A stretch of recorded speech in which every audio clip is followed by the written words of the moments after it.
होनी होकर रहती है। चूंकि पंडित विद्वान था, इसलिए उसकी ख्याति उसके राज्य के राजा तक थी। उसने सोचा कि राजा के पास तो कई ज्ञानी मंत्री होते हैं और वे उसकी इस मृत्यु से संबंधित समस्या का भी कोई न कोई समाधान तो निकाल ही देंगे। इसलिए वह पंडित राजा के दरबार में पहुंचा और राजा को सारी बात बताई। राजा ने पंडित की समस्या को अपने मंत्रियों के साथ बांटा और उनसे सलाह मांगी। अंत में सभी की सलाह से ये तय हुआ कि यदि पंडित की बात सही है तो जरूर उसकी मृत्यु 6 महीने बाद होगी, लेकिन मृत्यु तब होगी जबकि वह किसी दूसरे राज्य में जाएगा। यदि वह किसी दूसरे राज्य जाए ही ना तो मृत्यु नहीं होगी। ये सलाह राजा को भी उपयुक्त लगी, सो उसने पंडित के लिए महल में ही रहने हेतु उपयुक्त व्यवस्था करवा दी। अब राजा की आज्ञा के बिना कोई भी व्यक्ति उस पंडित से नहीं मिल सकता था, लेकिन स्वयं पंडित कहीं भी आ जा सकता था ताकि उसे ये न लगे कि वह राजा की कैद में है।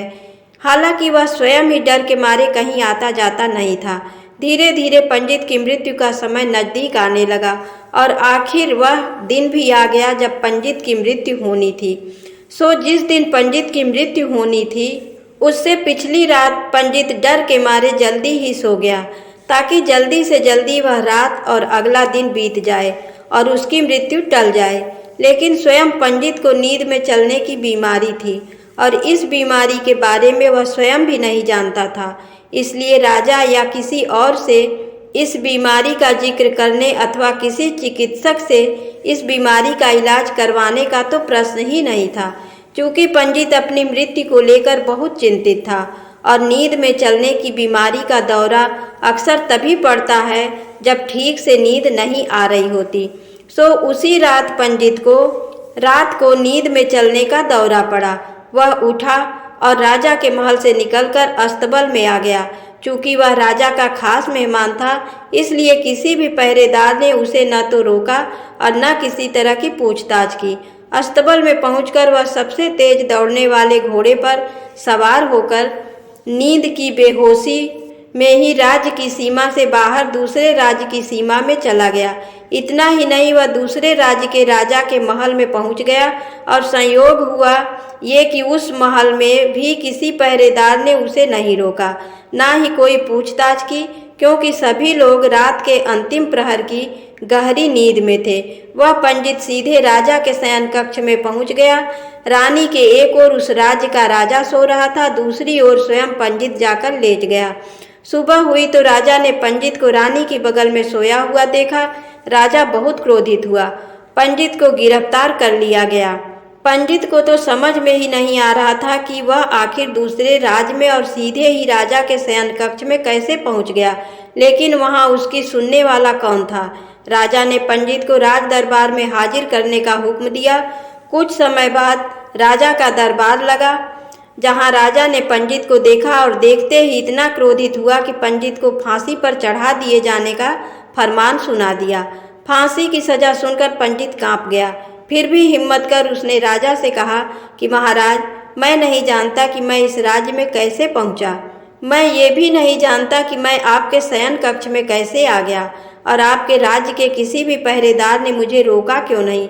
लेकिन मैं इतना जानता हूँ कि आज मेरी मृत्यु होनी थी और होने जा रही है। राजा को ये बात थोड़ी अटपटी लगी। उसने पूछा, तुम्हें कैसे पता कि आज तुम्हारी मृत्यु होने वाली है?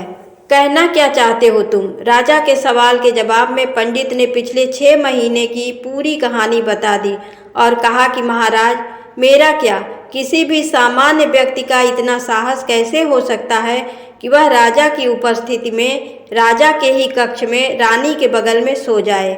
ये तो सरासर आत्महत्या ही होगी और मैं दूसरे राज्य से इस राज्य में आत्महत्या करने क्यों आऊँगा। राजा को पंडित की बात थोड़ी उपयुक्त लगी, लेकिन राजा ने सोचा कि शायद वह पंडित मृत्यु से बचने के लिए ही महाकाल और अपनी मृत्यु की भविष्यवाणी का बहाना बना रहा है। इसलिए उसने पंडित से कहा कि यदि तुम्हारी बात सत्य है और आज तुम्हारी मृत्यु का दिन है, जैसा कि महाकाल ने तुमसे कहा है, तो तुम्हारी मृत्यु का कारण मैं नहीं बनूंगा। लेकिन यदि तुम झूठ कह रहे हो तो निश्चित ही आज तुम्हारी मृत्यु का दिन है, क्योंकि पड़ोसी राज्य का राजा उसका मित्र था, इसलिए उसने तुरंत कुछ सिपाहियों के साथ दूसरे राज्य के राजा के पास पत्र भेजा और पंडित की बात की सत्यता का प्रमाण मांगा। शाम तक भेजे गए सैनिक फिर से लौटे और उन्होंने आकर बताया कि महाराज, पंडित जो कह रहा है वह सच है। दूसरे राज्य के राजा ने पंडित को अपने महल में ही रहने की संपूर्ण व्यवस्था दे रखी थी और पिछले 6 महीने से ये पंडित राजा का मेहमान था। कल रात राजा स्वयं इससे अंतिम बार इसके शयन कक्ष में मिले थे और उसके बाद ये इस राज्य में कैसे पहुंच गया, इसकी जानकारी किसी को नहीं है। इसलिए उस राज्य के राजा के अनुसार पंडित को फांसी की सजा दिया जाना उचित नहीं है। लेकिन अब राजा के लिए एक नई समस्या आ गई, क्योंकि उसने बिना पूरी बात जाने ही पंडित को फांसी की सजा सुना दी थी। इसलिए अब यदि पंडित को फांसी न दी जाए तो राजा के कथन का अपमान हो, और यदि राजा द्वारा दी गई सजा का मान रखा जाए तो पंडित की बेवजह मृत्यु हो जाए। राजा ने अपनी इस समस्या का जिक्र अपने अन्य मंत्रियों से किया और सभी मंत्रियों ने आपस में चर्चा कर ये सुझाव दिया कि महाराज, आप पंडित को कच्चे सूत के एक धागे से बनाए हुए फांसी दें। इससे आपके वचन का मान भी रहेगा और सूत के धागे से लगी फांसी से पंडित की मृत्यु भी नहीं होगी, जिससे उसके प्राण भी बच जाएंगे। राजा को ये विचार उपयुक्त लगा और उसने ऐसा ही आदेश सुनाया। पंडित के लिए सूत के धागे का फांसी का फंदा बनाया गया और नियमानुसार पंडित को फांसी पर चढ़ाया जाने लगा। सभी खुश थे कि न तो पंडित मरेगा न राजा का वचन झूठा पड़ेगा।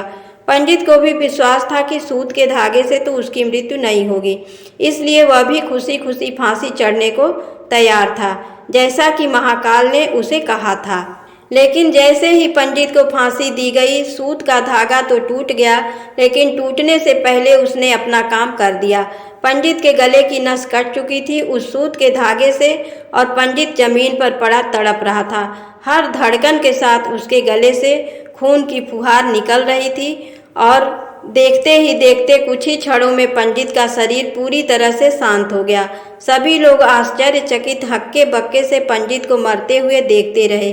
किसी को भी विश्वास ही नहीं हो रहा था कि एक कमजोर से सूत के धागे से किसी की मृत्यु हो सकती है, लेकिन घटना घट चुकी थी।